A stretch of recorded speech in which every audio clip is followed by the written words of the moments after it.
Get ready for a 5-minute journey into the eccentric world of Henry Cavendish, the 18th century genius who discovered hydrogen and likely avoided eye contact with every person he ever met. Picture this. It's 1731, and in a posh corner of Nice, France, little Henry enters the world. Born into a family so aristocratic, they probably had servants to tie their shoelaces. Fast forward a few years, and this guy isn't just a scientist. He's a quirky figure. Someone who would rather measure gases than engage in small talk. Henry, our reclusive genius, grows up in England, inheriting a massive fortune, but being about as socially graceful as a giraffe on roller skates. By the 1760s, he's holed up in his London laboratory, a place that likely smells of sulfur and deep thought, tinkering with things that hardly anyone else even understood, let alone cared about. He is absolutely obsessed with precision, meticulously using scales, thermometers, and all sorts of odd glass tubes to get his measurements just right. One day, while experimenting with acids and metals, he isolates a gas that burns with a pale blue flame. It's incredibly light and highly flammable. He dubs it inflammable air. Spoiler alert, it's hydrogen, the very same element that would later lift zeppelins into the sky and create those explosive and slightly terrifying high school chemistry demonstrations. But he doesn't just stop at discovering it.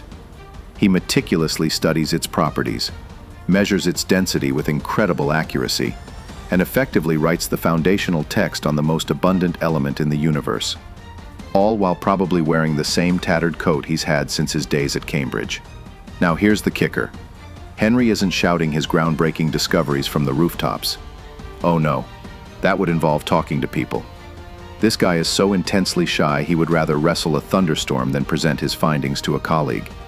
He possesses a brilliant mind that calculates the density of the Earth. Yes, he literally weighed the planet using a massive, intricate contraption in his backyard. But when it comes to social skills, he has practically none. Legend has it that he communicated with his female servants almost exclusively through written notes, because speaking to them face to face was just too much hassle. He even had a separate staircase built in his house to avoid bumping into his housekeeper. Dinner parties? Forget about it.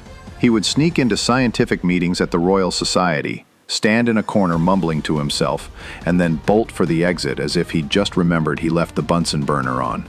By the 1780s, he's the talk of London's scientific community, but certainly not for his charming personality. His peers would whisper, "That Cavendish chap is brilliant, but good luck getting him to even say hello. He's out there discovering the composition of water, proving it wasn't just a fundamental element, but a compound of hydrogen and oxygen." Yet he publishes his findings with all the fanfare of a weather report. No grand announcements, no TED Talks, just pure, unfiltered nerdiness. Fast forward to his later years, and Henry is still avoiding people as if they were carrying the plague. He has enough wealth to buy half of London, but lives like a scholarly monk with an all-consuming passion for chemistry. When he passes away in 1810, the world kind of collectively scratches its head and thinks, wait, that guy discovered what? A huge amount of his work wasn't even published until a century after his death, when another scientist, James Clerk Maxwell, sifted through his mountain of notes and realized the full scope of his genius. Henry Cavendish proves that you can fundamentally change the world while being the most gloriously antisocial weirdo in history.